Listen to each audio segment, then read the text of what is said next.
Ya, Assalamualaikum Oke, warahmatullahi wabarakatuh. Waalaikumsalam warahmatullahi wabarakatuh, Pak Dodi. Apa kabar nih, Ya, Pak? baik, Mas. Oke, Oh, ini anak saya mau nimbrung. itu. Sebentar. Tuh. Boleh, boleh. Nah, tuh bapaknya tuh. Ya, ada ya. Ah, Heeh. Kita ngobrolnya kita santai-santai aja kan ya, Mas ya? kita sambil malam mingguan lah Mm-mm. ini ya. Iya, benar. Sambil ngopi-ngopi. Ada ngopi-ngopi saya Ya. ngetek sih tadi. Mm-mm. Oke. Heeh. Halo, langsung aja nih Pak Dodi, Ya, nggak apa-apa ya. boleh, Nah, boleh, Mas. Heeh. yang paling banyak nih, jadi yang paling Mm-mm. banyak masuk pertanyaannya ke saya itu paling sering lah, Mm-mm. dari agak Mm-mm. lama. Itu Mm-mm. adalah mereka biasanya merasa itu matematika itu apa ya, kayak ilmunya para dewa gitu loh. Jadi kayak orang tertentu saja yang bisa cerdas matematika Mm-mm. gitu loh, yang bisa matematika. Akhirnya mereka Oke. kayak agak minder gitu dengan matematika. Mhm, Mereka mhm, merasa mhm. matematika ini susah dan sebagainya. Ada kayak macam ketakutan terhadap matematika. Nah, gimana nih pendapatnya Pak Oke. Dodi dengan siswa yang seperti itu? Atau orang-orang yang seperti Ya, itu secara umum? mhm, mhm. Ya, Monggo. alhamdulillah sih kalau dibilang, orang-orang yang tanda kutip yang spesial aja yang bisa matematika ya. Padahal sebenarnya kalau zaman saya dulu itu orang-orang yang freak sebenarnya ya, yang senang matematika gitu ya kan.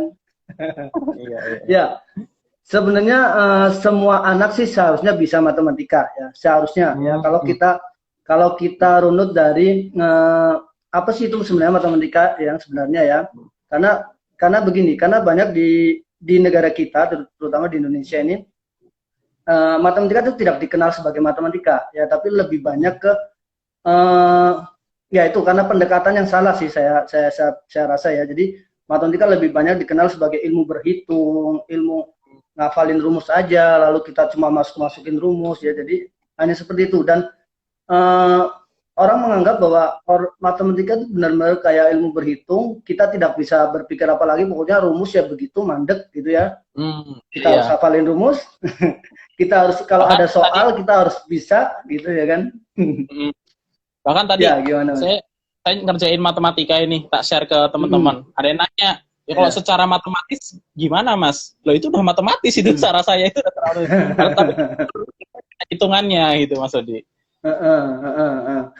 Iya, karena memang selama ini anak-anak itu sebagian besar belum mengenal matematika. Jadi kalau berdasarkan Hmm. pengalaman saya itu sebagian besar anak-anak yang tidak suka matematika, yang belum suka matematika itu sebenarnya karena memang belum mengenal matematika. Ya, jadi dia dari kecil biasanya dikenalkan dengan matematika yang tanda kutip ya, yang memang berhitung, menekankan pada perhitungan, lalu Ya. apa, eh, menekankan hafalan rumus, ya, lalu sehingga semakin lama itu semakin kompleks ya, materinya semakin kompleks, dia semakin kesulitan menghafalkan rumus, semakin kesulitan memahami soal gitu ya kan, lalu dia pikir waduh ini udah rumit sekali gitu ya kan gitu.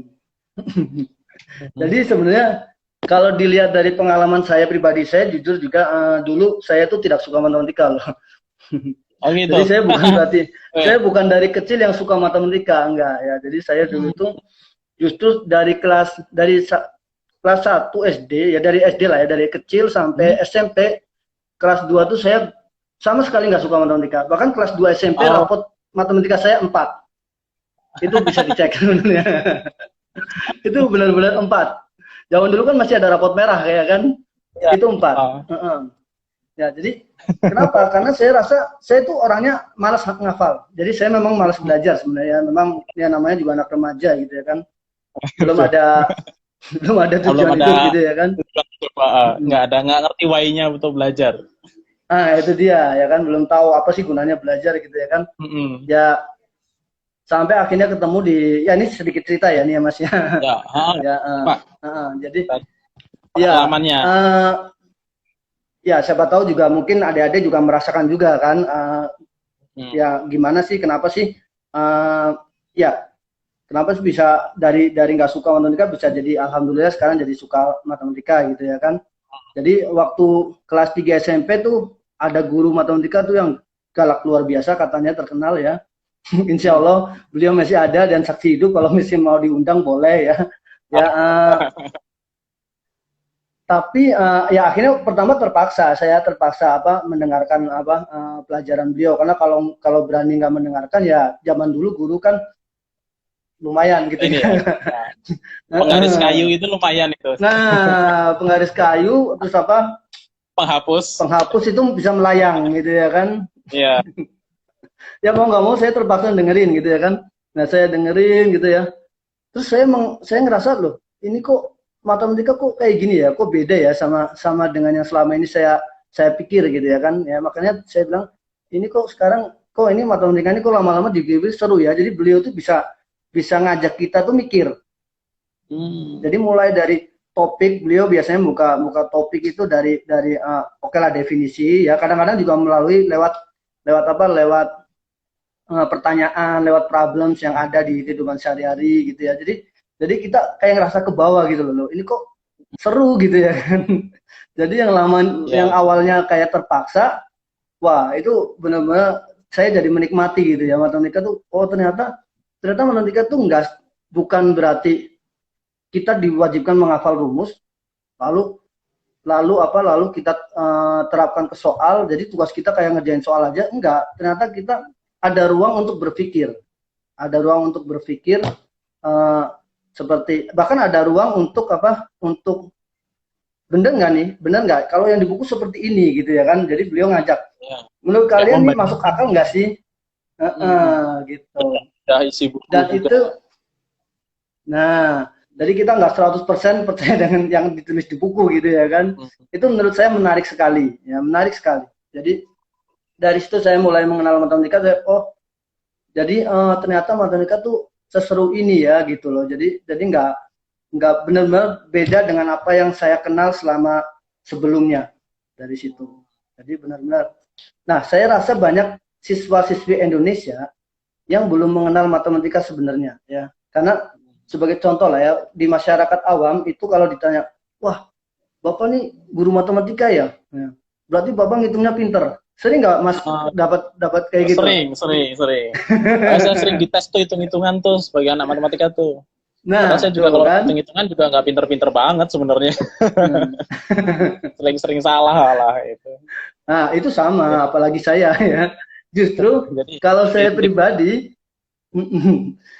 kalau ngajar anak olimpiade terutama itu saya udah males menghitung. Jadi biarkan anak aja yang hitung. Jadi ya ini terus berapa? Udah saya udah pasrah, kalau saya ya udah saya seragin ke anak aja lah ngitungnya gitu. Percaya aja ya Pak ya. Iya, udah percaya aja. Ya itulah yang paradigma itu yang perlu dirombak. Jadi paradigma yang salah ya. Jadi kayak misalkan anggapan matematika bahwa matematika adalah ilmu berhitung, ya berhitung cepat, apalagi di Indonesia di sekolah dasarnya itu lebih banyak yang ya itu pendekatan yang salah, ya pendekatan yang kurang tepat. Ya. Kalau bisa dibilang salah ya, tapi lebih halusnya kurang tepat lah ya, karena memang berhitung itu penting buat matematika ya. Tanpa berhitung jelas matematika nggak bisa dikembangkan gitu ya kan. Ya. Tapi bukan berarti harus sangat teramat terampil berhitung. Cukuplah sampai berhitung itu, yang penting dia bisa mengerjakan berhitung dengan benar, ya tanda kutip cukup cepat, tapi tidak harus menghitung sampai ribuan kali ribuan hanya dalam waktu 2 detik gitu kan. Itu sebenarnya kemampuan yang terlalu berlebihan ya untuk dibutuhkan untuk kedepannya matematik gitu loh. Kalau bisa alhamdulillah, cuma kan itu takutnya memberatkan siswa, yang pada akhirnya memberatkan para siswa yang harus bisa hitungan cepat segala macam ya, padahal esensinya kan bukan di situ kedepannya. Terus mereka jadi malas belajar matematika karena hitung-hitungannya repot. Iya. Karena itu kan sebenarnya sebuah keterampilan aja. Berhitung itu hanya sebuah keterampilan yang memang kalau dilatih terus-menerus akan lancar. Tapi kalau tidak dilatih terus-menerus ya yang penting tetap benar gitu loh. Dan esensi di matematika itu kebanyakan terutama di pelajaran di SD itu ya saya maklumi, karena memang juga kalau di SD kan banyak guru yang memang bukan dari latar belakang khusus ya Mas ya. Ya jadi wajar saja. Nah inilah yang saya bilang perlu adanya pelatihan secara rutin, pembinaan secara rutin bagi guru-guru SD. SD itu paling penting loh kalau memang kalau di strata sekolah itu paling penting. Sangat penting itu. Sayangnya banyak orang yang nyepelein tingkat SD gitu ya kan, dipikirnya kan sering nggak Mas dengar, wah anak saya SD mah di sini aja lah, sekolah biasa aja lah, nanti baru SMP-nya atau SMA-nya baru sekolah. Benar. Bahkan dari sisi guru pun kayaknya guru SD itu masih kayak disepelein. Kayaknya lebih bergengsi guru SMP, guru SMA, apalagi dosen itu kayaknya lebih bergengsi gitu ya daripada guru SD. Itu sayang sekali ya, itu menurut saya pemikiran yang salah sekali sih ya. Guru SD itu justru seharusnya yang ibaratnya kalau mau pendidikan negara ini maju, guru SD itu benar-benar yang harus yang bagus, justru grade 1-nya lah ibaratnya. Kabarnya juga karena kalau itu, di mana ya? Di Jepang ya, kalau nggak salah guru SD malah justru yang profesor ya. Iya, memang harus, karena SD itu susah banget dong ngajar SD. Mas Dika pernah ngajar SD? Ngajar SD belum pernah. Saya pernah ngajar anak. Saya dulu ditawarin untuk ngajar anak SD, teman ada kayaknya nggak sabar gitu, jadi tak kasihin temen aja. Padahal dia ada. Saya pernah ngajar awal-awal ngajar anak SD Papua, dari Papua, 5 anak. Bisa bayar 5 anak aja. Iya, ini anak-anak Olimpiade. Waduh, gitu. Saya bilang, wah, saya lebih baik ngajar anak SMA 3 jam atau 5 jam dibanding ngajar anak SD 1 jam, ya kan? Capek, Mas. Kenapa sih? Kendala utamanya apa tuh? Karena kalau ngajar SD ini kita nggak hanya bisa bermodalkan ilmu saja, Mas. Ngajar SD ini harus pedagoginya bagus, cara dia menyampaikan, cara dia mendidik anak, itu yang paling utama, ya. Sedangkan kalau saya kebetulan bukan dari latar belakang pendidikan, ke pendidikan bukan, gitu loh. Oh gitu.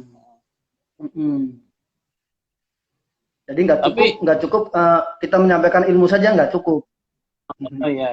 Berarti apa nih kira-kira untuk terutama nih, misalkan ada yang lagi kuliah PGSD, guru SD kan, atau yang udah lagi ngajar sebagai guru-guru SD, kira-kira gimana tipsnya? Kayaknya ada pengalaman menarik nih Pak Dodi. Oh, saya kalau pengalaman yang lucu-lucu banyak, Mas. Lucu-lucu. Ya. Apa biasanya, Pak? Sebenarnya kalau guru SD yang paling penting adalah pertama dia harus sabar, ya. Sabar. Pokoknya kalau orang yang nggak sabar, ya, itu janganlah jadi guru SD, ya. Mas Dika sendiri sudah punya istri? Belum. Carilah guru SD, ya, biasanya sudah. Oh gitu. Atau guru TK gitu ya kan. Ya. Yalah, guru SD itu harus sabar. Guru SD itu pertama harus sabar. Kedua, dia harus bisa mulai belajar mendidik anak, ya, cara pendekatan ke anak, ya. Itu yang paling utama sih itu dulu. Yang ketiga dia baru mulai mengembangkan yang namanya kemampuan pembelajaran, ya. Nah, ini saya juga agak kurang setujunya kalau di Indonesia tuh tugas guru SD itu sangat berat.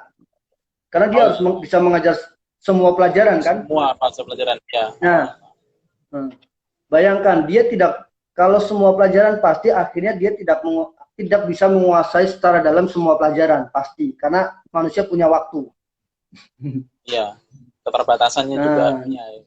Keterbatasan waktu, keterbatasan ya segala macam lah. Itu saya pikir nggak mungkin. Makanya saya lebih setuju kalau untuk SD, untuk pelajaran-pelajaran tertentu yang memang yang terkait lah, ya, katakanlah matematika itu kan butuh ilmu khusus sendiri, ya, berbeda dengan mengajar dengan yang mungkin lebih sifatnya ke wawasan, ya. Kalau wawasan mungkin boleh lah kayak digabung misalkan pendidikan moral dengan mungkin sosial yang memang ya bukan bermaksud menyepelekan, ya, tapi karena sifatnya sama, wawasan gitu loh. Iya. Gitu. Jadi memang ya saya pikir sih perlu pembaruan, artinya pembinaan buat guru-guru SD. Kalau memang terpaksa memang harus satu orang handle satu kelas, ya perlu yang ada namanya pembinaan rutin bagi guru-guru tersebut, ya, biar ilmunya semakin terus diasah, berkembang. Ya, berkembang. Anak-anak didik ini akan mendapat manfaatnya gitu loh. Mm-mm. Tadi kan Pak Dodi cerita ya tentang ngajar anak Papua. Lima anak ya, baru 5 anak Papua. Iya. Ya, itu gimana Pak? Pengalamannya itu gimana? Bisa di-sharing. Itu menarik sekali ya. Itu dari pertama ketika mereka datang dari segi bahasa saja mereka belum terlalu lancar bahasa Indonesia. Ya. Jadi itu pengalaman dulu saya mengajar itu saya pikir ini kan pertama kali saya mengajar di tempat Prof. Yohanes Surya. Mungkin sudah banyak juga yang tahu juga siapa beliau ya. Nah, saya pikir anak-anak ini ketika datang sudah mahir-mahir semua, bahasa sudah lancar. Saya pikir tinggal ngajar saja matematika gitu ya. Ternyata enggak. Ternyata memang mereka masih polos-polos ya. Oh, ya walaupun di sekolahnya katanya ranking, ya kan? Saya nggak tahu ranking juga. Di sekolah. Tapi pendidikan sana sama pendidikan di sini juga masih belum rata. Ya, memang belum merata ya. Jadi ternyata begitu saya tanya penjumlahan semuanya bengong. Jadi sebelumnya saya terangkan saja, mereka kok bengong semua gitu ya kan? Kok bengong semua gitu ya kan? Terus akhirnya saya bahas yang lebih mudah, masih bengong gitu ya kan? Akhirnya ternyata saya cek ya penjumlahan segala macam, ternyata mengenal angka saja belum. Ya kayak misalkan 101 masih ada yang membacanya 10-1 gitu ya kan. Ya, akhirnya memang masih kosong banget gitu ya Pak, ibaratnya botol masih kosong banget ya. Iya. Cuma oke. Jadi memang anak-anak ini, tapi bagusnya mereka itu karena mereka itu memang dari daerah, mereka belum terkontaminasi dengan yang namanya main game segala macam, mereka belum tahu. Nah, begitu mereka merasakan asiknya math, mereka tuh kayak kecanduan gitu loh. Bahkan sampai belajar sampai malam pun mereka kuat gitu. Dan ya, tapi memang karena aktivitasnya luar biasa, mereka kan energi sekali ya. Itu juga fisiknya orang sana kayaknya juga kuat sekali itu kayaknya ya. Oh sangat. Mereka lebih memilih. Ya. Mereka kalau dihukum lari ke lapangan, mereka senang, bukan sedih. Jadi ada cerita, ini sekilas ya cerita lucu ya Mas ya. Iya. Jadi saya nerangin di papan tulis gitu ya, saya balik itu kan dulu ada yang namanya jendela, itu kan di gedung. Jendela tuh gede. Itu ada korden besar dulu kan. Ya. Saya balik sekilas, itu sudah ada yang gelantungan di korden. Oh gitu. Kayaknya seneng banget lihat korden ya. Kayak ayunan gitu dia. Bener. Kayak jadi mereka main korden besar gitu ya kan. Aduh, saya bilang astaga. Kondisi in kelasnya itu juga lumayan ya berarti ya. Oh iya, makanya saya bilang karena saya memang bukan latar belakang kependidikan ya, karena saya itu belum ada pengalaman mengajar waktu itu, belum ada pengalaman mengajar anak-anak yang SD gitu ya. Jadi benar-benar itu buat saya itu berat shock bukan di ilmunya tapi shock di gimana nih cara menata kelas ini cuma 5 orang loh Mas. Iya. Belum Indonesia itu satu kelas, kita di Jawa itu satu kelas itu berapa? 20-30-an ya. Nah iya, itu makanya saya sangat salut sekali dengan guru-guru SD sebenarnya ya, sangat salut sekali ya. Mereka bisa sabar ya, bertahan gitu ya. Itu luar biasa. Belum lagi dengan beban mengajar yang begitu banyak ya. Makanya saya pikir ya luar biasa sekali. Nah, dari sini kan berarti kan kita kayak ya Indonesia ini kayaknya ada masalah gitu Pak dengan matematikanya kan. Nah, kira-kira menurut Pak Dodi permasalahan utamanya apa sih yang kemudian membuat matematika di Indonesia ini rendah? Satu, yang berdasarkan survei yang pernah ada. Yang kedua, banyak orang yang masih gak suka dan takut sama matematika. Penyebabnya utamanya apa nih kira-kira Pak? Ya itu tadi. Yang pertama adalah pendekatan matematika ya terutama dari tingkat dasar itu yang menurut saya kurang tepat ya. Matematika lebih banyak dikenal sebagai ilmu berhitung ya, belum lagi kondisi di lapangan. Pertama saya tidak sedang menyalahkan siapa-siapa, tapi memang tadi seperti saya katakan bahwa bahwa guru-guru SD di lapangan ini kan dia harus menguasai semua pelajaran SD, pelajaran kelas ya sebagian besar ya. Memang ada sekolah-sekolah tertentu yang dia guru matematikanya khusus ada, memang ada ya, tapi kan tidak semua sekolah kan. Nah, dan sehingga guru tersebut bukan bidangnya ya. Jadi bahkan mungkin guru itu ya asal belajar saja ya, asal bisa mengajar ya kan, karena memang bukan bidangnya kan. Nah, itulah yang menjadi pendekatannya yang salah ya, pendekatannya salah. Jadi seperti kalau di contoh saja ya, rumus luas bangun datar itu kan sebenarnya ada asal usulnya gitu ya kan. Tapi di Indonesia pernah nggak masnya ingat, atau nggak tahu kalau masnya memang dulu sekolahnya memang kebetulan gurunya bagus ya, gurunya dari orang yang memang paham matematika ya. Kalau zaman saya dulu, saya ingat waktu SD saya tuh diwajib disuruh menghafalkan semua rumus-rumus itu kan, rumus persegi panjang, tanpa kita nggak tahu sama sekali dari mana. Nah, pokoknya hafalin aja. Jajar genjang kayak gini bentuknya, hafalin. Bahkan dulu sering dijual poster-poster. Iya. Bener nggak, poster-poster tentang luas ya kan? Rumus-rumusnya apa harus? Harus hafal ya kan. Terus kemudian pendekatannya adalah disuruh sebelum masuk kelas kita disuruh berbaris. Kalau materinya lagi materi luas bidang bangun datar ya kan, ditanya ya kan, luas persegi panjang apa gitu ya kan. Kalau nggak hafal semua 3 pertanyaan, saya ingat banget itu. Kalau 3 pertanyaan kita ada yang salah, belum boleh masuk kelas, balik lagi. Ke belakang lagi barisnya ya.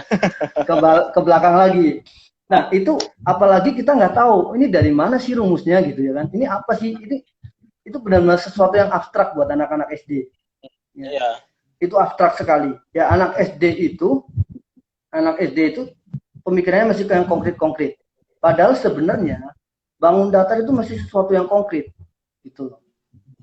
Masih sesuatu yang konkret banget. Makanya sangat-sangat disayangkan ketika pendekatannya dari awal sudah tidak tepat. Jadi sesuatu yang konkret malah dibikin abstrak. Nah, itu yang membuat anak-anak menjadi makin lama makin nggak suka dengan matematika. Tuh. Susah banget ngapalinnya. Kan kadang-kadang ini hafalnya orang kan beda-beda gitu maksudnya. Iya. Kita diminta kan repot ini, dan mereka yang nggak bisa hafal itu ya. Nah, ini susah, jadi nggak suka gitu kan. Awalnya sebenarnya nggak suka sama gurunya sih saya kira mestinya. Bukan cuma hafalannya aja Mas, tapi lebih kepada karena kita tidak tahu apa sih yang sedang kita hafalin, ya nggak? Ya, coba kalau anak itu senang kartun ya, senang kartun. Dia nggak usah ngafalin nama-nama Doraemon atau tokoh-tokoh Doraemon, dia hafal sendiri kan? Iya. Ya kan? Karena kadang-kadang merasa apa ya?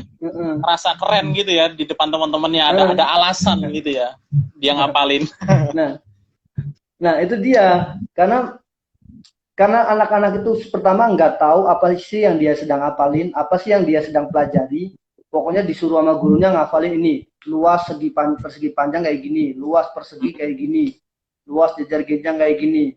Udah dihafalin aja. Belum lagi nanti kalau pakai rumus A kali T, A itu apa gitu ya kan?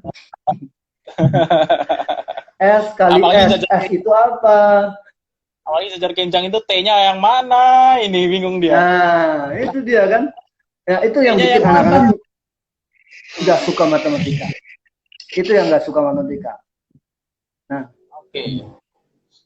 itu yang mulai dari situ saya yakin kalau guru-guru dari SD, kalau misalnya pemerintah mau serius sebenarnya kalau pemerintah mau serius itu benahi dari SD dulu, benahi guru-gurunya, pembinaan terus menerus yang rutin ya, termasuk kepala sekolahnya ya, karena memang seringkali ini kalau kepalanya itu tidak sevisi misi itu justru malah bisa menghambat ya kan, karena kadang-kadang kan kalau tidak sevisi kan udahlah nggak usah pusing-pusing lah gitu ya kan, gitu.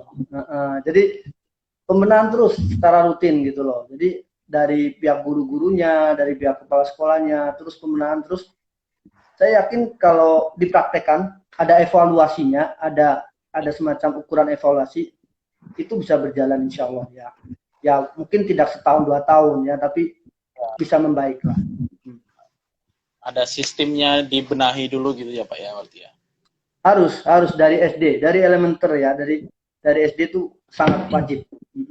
Nah, ini ada pertanyaan juga nih Pak di komentar. Salah satunya saya rangkum aja ya kayaknya. Jadi pertanyaan itu gini, kan kita bahas ini SD itu apa ya? SD itu tadi kan udah terlanjur, memang orang nggak suka dari SD, terlanjur nggak suka matematika. Nah, kalau misalkan nih sekarang adiknya udah SMP atau SMA atau mungkin sekarang udah kuliah gitu kan, itu apakah masih buat suka terhadap matematika? Pertanyaannya. Bisa, masih bisa ya. Kalau cuma suka pasti bisa, insya Allah ya. Karena saya pribadi, saya mulai suka matematika itu dari SMP. Itu benar-benar luar biasa, setengah mati perjuangannya, Mas. Saya dari SMP, waktu SMP kelas 2, saya itu belum bisa penjumlahan pecahan. Bayangin, ya kan? Dan saya yakin anak-anak yang lainnya juga banyak. Harusnya beres itu. Nah, tapi karena udah mulai suka, saya ngerasa ini misalnya saya lagi belajar tentang waktu SMP biasanya apa sih? Persamaan linear ya, apa namanya? Aljabar. Ya, kayak aljabar ya, waktu itu persamaan linear. Enggak. Waktu SMP kelas 3 ya pokoknya pelajaran apa, saya butuh persamaan linear. Nah, persamaan linear kan sebenarnya udah dipelajari di kelas waktu dulu kan namanya kelas 1 SMP gitu ya kan. Ya. Mau nggak mau saya harus ngulang lagi tuh, belajar lagi. Itu memang luar biasa perjuangannya ya. Tapi kalau pertanyaannya, mungkin nggak sih kalau misalkan sudah terlanjur kita suka matematika? Mungkin banget, mungkin. Insya Allah mungkin ya. Dengan mengenal matematika lebih dalam ya kan. Nah, tapi kalau misalkan bisa nggak sih kita jadi mahir banget? Masih mungkin, insya Allah bisa. Tapi tergantung dengan kerja kerasnya itu. Pasti lebih keras lagi kerjanya dibanding kalau dari awal. Agak lebih berat gitulah ya intinya. Ibaratnya gini Mas, saya selalu bilang kalau anak-anak olimpiade itu, terutama kalau tingkat SMA ya, itu yang paling berat. Kenapa? Karena pesaingnya itu biasanya sudah belajar dari, ibaratnya dari SD. Dasarnya sudah benar-benar bagus dari SD. Nah, itu dia. Makanya kalau yang udah dari SD bagus itu enak. Belajar itu yang benar itu eksponensial. Pelan, pemahamannya pertama pelan, karena dia belajar konsep. Tapi dia pengembangannya kayak gini. Nah, kalau di Indonesia kebanyakan buru-buru. Jadi dia buru-buru pengen tahu linear gitu ya. Tapi karena dia sebenarnya nggak tahu, dipaksakan, lama-lama dia begini. Nggak lupa semua. Nah, makanya kan banyak kan anak SMA pecahnya belum bisa, belum lancar. Iya banyak. Banyak. Saya lagi ngajar anak SMA ini yang pecahannya juga bermasalah. Nah, itu karena dia kayaknya, pasti. Kayaknya kayak buru-buru gitu ya. Bener sih, kayaknya kayak buru-buru. Ibaratnya jadi kayak dia belum siap, tapi udah mau ke sana duluan gitu. Nah, itu dia. Penekanannya salah. Saya selalu tapi udah pengen ke sana aja gitu. Penekanannya salah. Jadi kayak rumus ya, saya selalu bilang ya, rumus itu adalah kesimpulan ya. Jadi jangan jadikan itu rumus itu justru malah kamu belajarnya cuma rumus, habis itu kamu cara pakai rumus saja ya. Saya bilang itu mah kamu jadi robot. Saya selalu bilang itu kamu jadi robot gitu. Itu sih komputer juga lebih pintar pasti daripada kamu gitu ya kan. Nah, itulah belajar yang salah. Nih ada pertanyaan lagi nih Mas. Masih lanjut? Masih lanjut belum? Ya nggak apa-apa, pertanyaan lagi boleh. Apa nih? Saya mau tanya bagaimana cara mengajarkan anak-anak yang belum begitu hafal perkalian. Saya sering menjumpai anak-anak SD kelas 5 belum begitu hafal perkalian di luar kepala. Oke. Perkalian itu sebenarnya paling gampang. Anak saya ngafalin perkalian tuh memang dia belum hafal, tapi dia kalau ditanya dia bisa caranya bisa tahu gitu ya. 1 minggu dia bisa ya. Perkalian itu paling gampang. Perkalian itu paling utama perkalian 1 sampai 10. Nah, caranya ada. Pertama adalah selalu mulai langkahnya adalah konsep hubungan antara penjumlahan ke perkalian. Ya. Ya, bahwa perkalian itu kan adalah sebenarnya notasi apa penjumlahan yang berulang. Nah, urutannya adalah yang pertama adalah, nah biasanya kan orang mengajarkan perkalian itu urut perkalian 1, perkalian 2, perkalian 3 sampai perkalian 10 gitu ya Mas ya. Nah, jangan. Mulai dari yang paling mudah adalah yang berdasarkan pola. Perkalian 1, jelas. Anak disuruh ngerjain melalui penjumlahan berulang, lalu minta mereka melihat polanya. Oh, ternyata sama aja, 2 kali 1, 2. 5 kali 1, 5, ya kan? Oh, ternyata semua bilangan, kalau dikali dengan 1, tetap menjadi bilangan itu sendiri. Nah, sampai mereka anak itu yang menyimpulkan gitu loh. Kita cuma mengarahkan saja. Sampai dia bisa menyimpulkan itu. Perkalian 1, lalu perkalian 10. Itu yang berdasarkan pola. Perkalian 1, perkalian 10. Perkalian 10 sampai anak bisa menyimpulkan ternyata bilangan kalau dikali 10 itu cuma tinggal ditimbulkan angka 0 aja gitu, 1 ya di belakang gitu ya kan. Nah, tapi sekali lagi jangan lupa konsepnya dulu, dimulai dari konsep penjumlahan ya ke perkalian. Perkalian 1, perkalian 10, lalu yang berdasarkan pola adalah yang bisa melihat pola adalah perkalian 9. Perkalian 9 jelas ya, pasti banyak orang yang sudah tahu kalau apa polanya menarik sekali ya kan. Perkalian 9 ya. Bahkan nah setelah dia mengerjakan konsepnya ya, lalu kita ajak mereka bermain melihat polanya. Sampai mereka bisa menyimpulkan, oh kan biasanya anak-anak menyimpulkan gini, 1, 2, 3, 4, 5. Dia turun ke bawah ya sampai 9 terus nanti naik yang puluhannya. Ya kan? Nah, gitu. Nah, setelah itu kita ibaratnya boleh nggak apa-apa kita ajak sebenarnya jembatan keledainya, asal prosesnya pertama sudah konsepnya sudah diajarkan, lalu anak sudah berusaha untuk mencari polanya, kita ajarkan misalkan pakai jari matika ya, perkalian 9 kan, 9 kali 2 ya, ini lipat, ini 1, ini 8 tuh. Sesuai ya 18 gitu ya kan. 9 kali 4, lipat yang di 4, 3 di sini 6, 36 gitu ya kan. Itu anak seneng banget. Jadi ajak untuk melihat ini ya, apa berproses lah ibaratnya ya Pak ya. Iya, ajak berproses. Jangan kasih tahu hasilnya aja. Jangan, dia susah karena nggak kebayang kan. Karena kalau dia tanpa proses itu dia nggak kebayang. Cuma seolah-olah kayak disuruh ngapalin dipaksa-paksa gitu kan. Perkalian 1, 10, 9. Lalu perkalian 5. 5 itu pola. Lihat yuk belakangnya. Belakangnya ada lagi nggak selain 0 dan 5? Nggak ada. Ya kan? Perkalian 5 pasti kalau nggak belakangnya 0 ya 5. Nah, sampai mereka menyimpulkan itu kan, oh iya ya, gampang ya perkalian 5 bentuknya kalau nggak belakangnya 0, 5. Depannya gimana? Nah, diajak di situ. Diajak, lalu nanti kita bisa pakai jembatan pakai jari juga bisa. Sebenarnya ada sih, saya sudah buat videonya di YouTube saya itu. Nanti wajib subscribe YouTube-nya Mas Dodi. Saya tuh sering nonton juga itu. Soalnya luar biasa. Perkalian 1, 10, 9, 5 itu yang berdasarkan pola. Maju lagi ke perkalian 2. Perkalian 2 itu sebenarnya gampang. Kita bilang aja 2 itu gampang, kayak double-nya double. Oh ya, tadi konsep penjumlahan, jangan lupa kenalkan konsep komutatif. Nah, itu justru yang 2 pertama. Yang 2 pertama yang terpenting adalah penjumlahan terhadap perkalian, hubungan antara penjumlahan dan perkalian. Yang kedua adalah konsep komutatif. Biar anak nanti tahu bahwa kalau sudah belajar 10 kali 3, ya 3 kali 10 sama gitu hasilnya. Secara hasil ya. Ya. Secara hasil sama gitu loh. Jadi ketika dia udah 10 kali 3, nanti ketika dia belajar perkalian 3 kali 10, dia nggak perlu, dia udah tahu bahwa 3 kali 10 sama dengan 10 kali 3 gitu kan. Jadi adalah itu pokoknya ada urutannya, sebenarnya ada urutannya ya. Jadi nah itu yang sering nggak diketahui kan. Ya, yang kayaknya kita masih ya dari kayak karena kadang mungkin dari dulu dia dapat dari gurunya dulu begitu. Nah, sekarang dia ngajarin terus turun itu ya. Jadi kalau ada kemudian ide baru yang lebih bagus tuh kayaknya kadang tahu juga. Saya pernah ini boleh nggak saya cerita pengalaman lucu ya, ini kan santai-santai lah ya.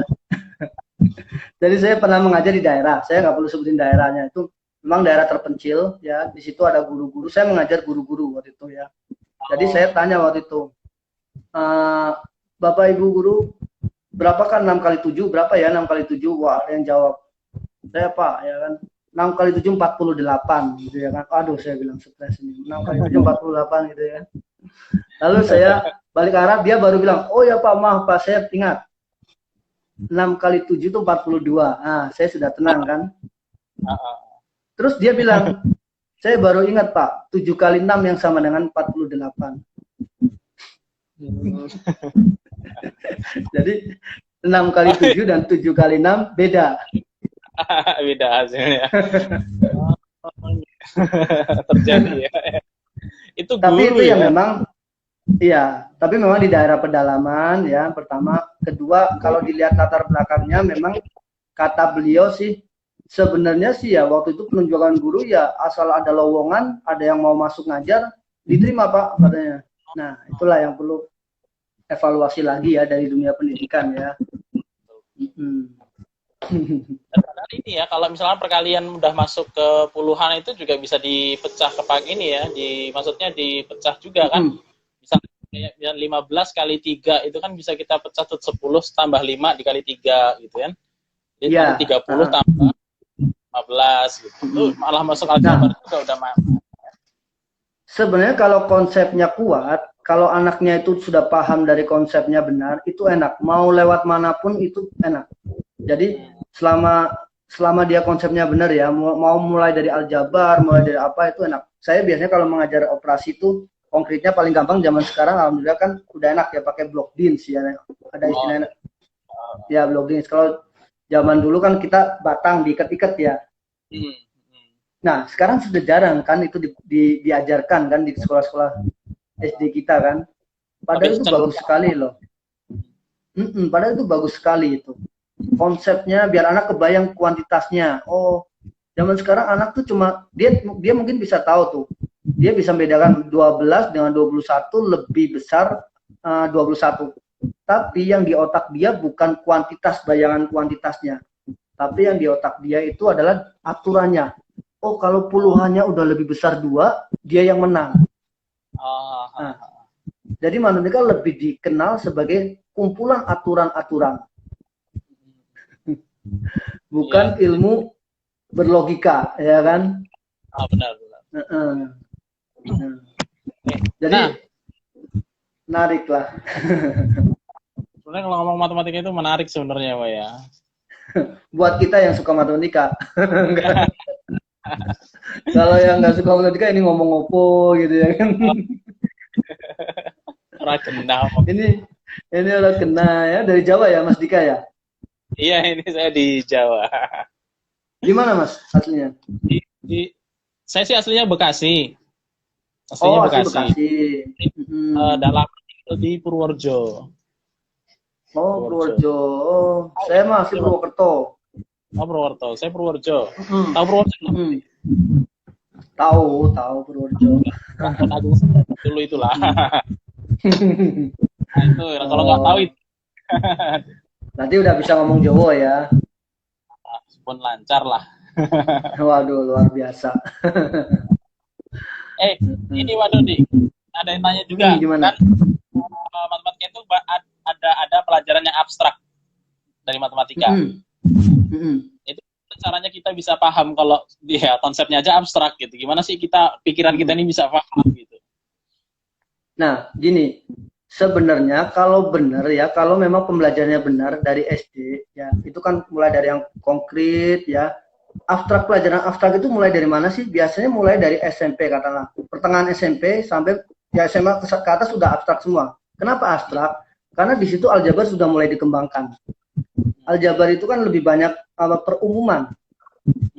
Nah, perumuman itu udah abstrak jadinya. Jadi ya sudah memang banyak hal yang nggak bisa dibayangkan secara konkretnya.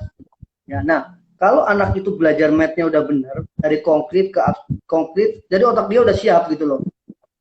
Mulai dari sesuatu yang konkret otak kan nggak mungkin anak SD diajarin bilangan imajiner kan. Nah, iya. Bilangan pertama yang paling kita kenal kan bilangan asli. Kenapa bilangan asli? Karena kan bilangan yang bisa sebagai bisa dinyatakan sebagai notasi kumpulan benda, banyaknya benda kan. Ya. Itu sesuatu yang konkret sekali. Bahkan 0 itu diperkenalkan juga nanti. Ya kan? Selalu bilangan asli dulu. Nah, baru nanti dikenalkan kalau ada ini burung, berapa burung? Oh, 3 burung. Kalau nggak ada burung, baru dikenalkan 0. Nah, bilangan nanti bilangan pecahan setelah itu. Jadi mulai dari yang konkret, kalau konkretnya udah benar, paham, saya yakin abstraknya udah siap. Karena abstraknya pun, abstrak matematika pun kayaknya dibangun dari sesuatu yang konkret juga sih Pak ya sebenarnya. Tidak semua, tapi ya kalau yang dari problems yang nyata, dari artinya ilmu yang dikembangkan dari sebuah problems yang memang sudah ada. Jadi kan ada problemsnya dulu baru pemecahannya. Tapi ada juga ilmu matematika yang pengembangannya dulu, tapi nggak peduli ini nanti buat apa, itu banyak juga. Tahu-tahu kepake aja. Banyak juga. Ya, kepakainya nanti kapan juga. Orang matematika tuh gitu. Orang matematika tuh pure math itu nggak peduli. Yang dia kembangin yang penting dia logis, ada buktinya, ya.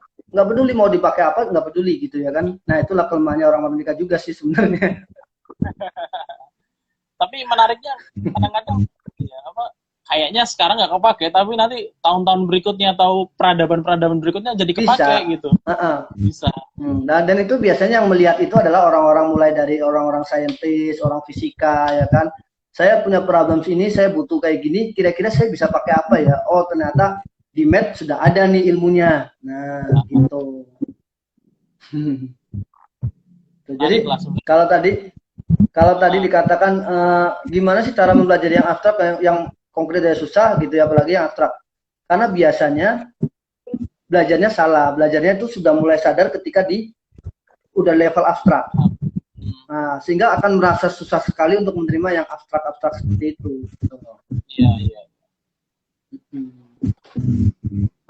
Ibaratnya orang belum terlalu paham mengenai sifat-sifat bilangan real, dia langsung lompat ke bilangan katakanlah bilangan kompleks gitu ya kan, itu kan pasti berat sekali.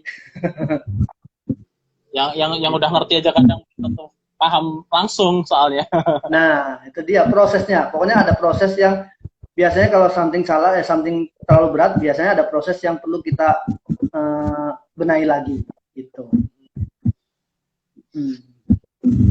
Kalau ini kan mulai misalkan kita ini udah mulai suka nih dengan matematika nih, ada orang yang tadinya nggak suka udah mulai suka sama matematika, tapi dia belum nemu, ibaratnya belum nemu guru yang apa ya, yang bisa buat dia itu benar-benar senang dan membuat matematika itu jadi, nah ini kayaknya bakalan asik nih. Cuman dia kan kadang baru disimpan di hati, belum bisa tuh apa ya, butuh orang lain untuk meyakinkan dia bahwa dia rasain itu bener gitu loh.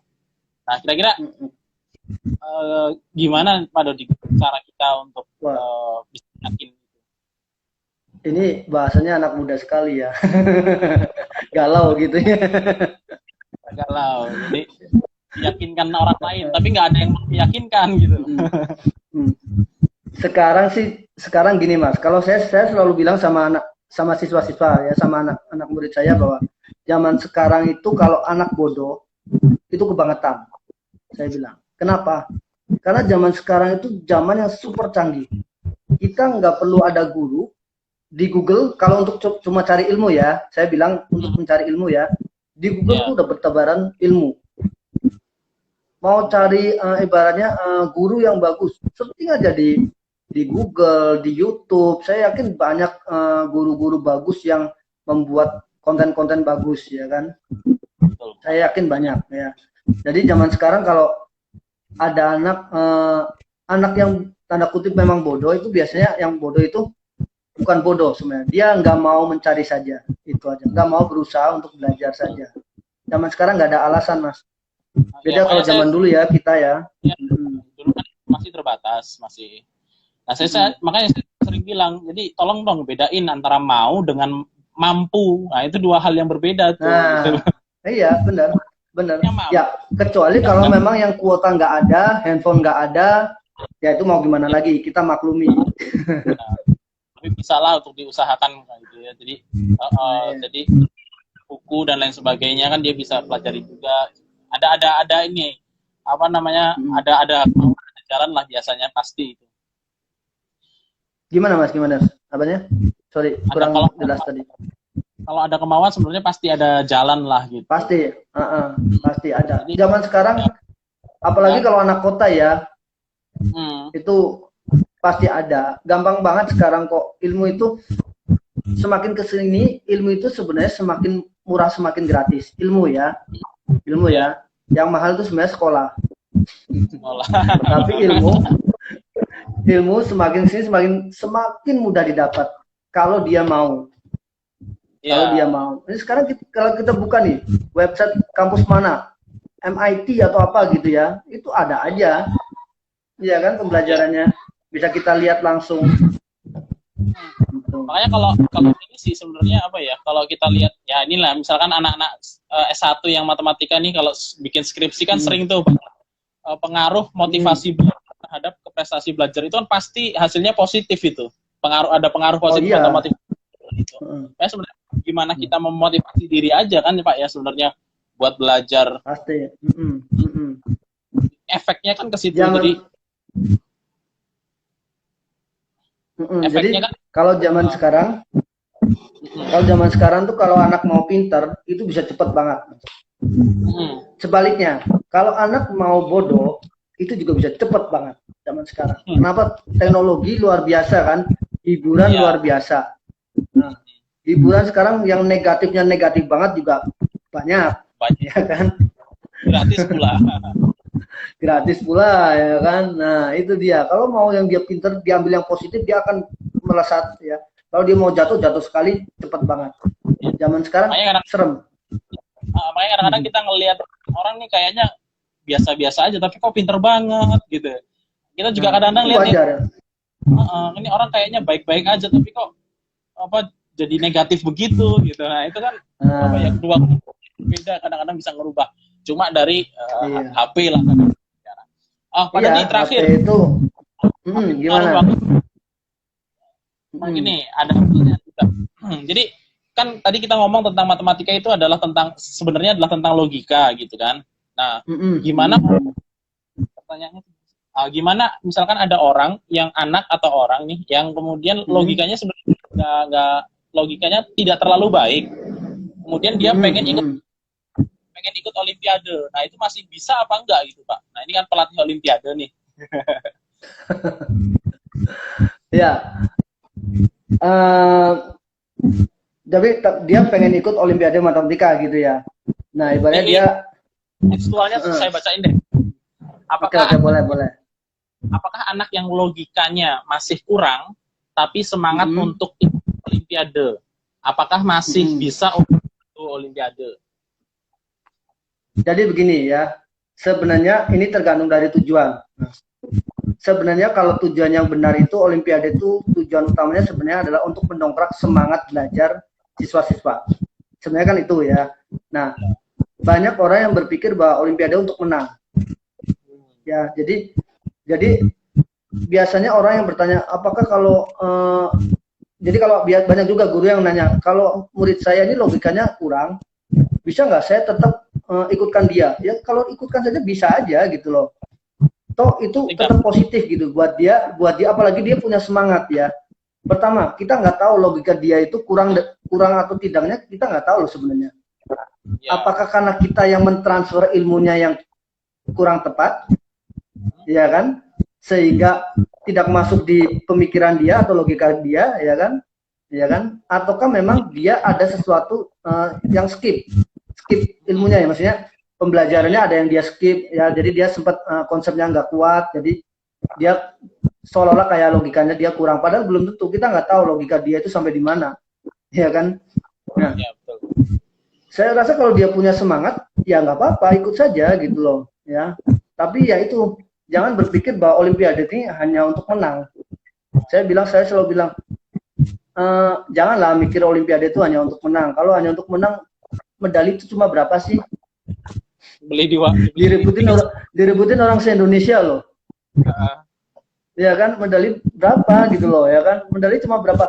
Tapi semangat anak-anak itu yang harus kita hargai gitu loh. Jangan sampai kita patahkan, udahlah kamu nggak akan bisa ikut Olimpiade. Jangan ya. Jangan pernah kita sebagai guru seperti itu gitu loh. Ya, sebenarnya kalau kompetisi buat saya di sini ya kayak kompetisi perlombaan untuk nyari menang atanya, tapi untuk apa ya, kayak nguji ngasah diri kita sampai seberapa sih kemampuan kita. Dan untuk gitu. Memang untuk meningkatkan semangat kan.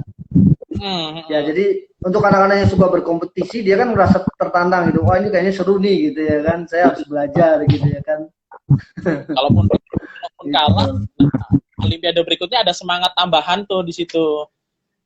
Dan pasti gini Mas, saya selalu bilang, buat kalian yang kalah, kalau kalian belajarnya sudah sungguh-sungguh, saya berani jamin itu nggak ada sia-sianya belajar itu. Iya kan, nggak ada sia-sianya. Anak yang sudah belajar matematika nih, belajar matematika, Olimpiade, terus dia nggak pernah menang, saya yakin dia kepake di logika dia, ya cara berpikir dia. Ketika dia SBMPTN nanti juga, wah ini udah terbiasa dengan soal-soal yang trik-trik kayak gini, dia udah terbiasa gitu kan. Jadi nggak ada ruginya sama sekali yang namanya belajar. Oke. Gitu. Ya, terus kita malam ini udah hampir 8:30 nih Pak Dodi. Nggak kerasa. Nggak berasa ya. Kita harus sudahi. Mau minta statement lah dari Pak Dodi untuk kemudian menyemangati kita untuk bisa belajar matematika terutama, dan ya mungkin pelajaran-pelajaran lain juga.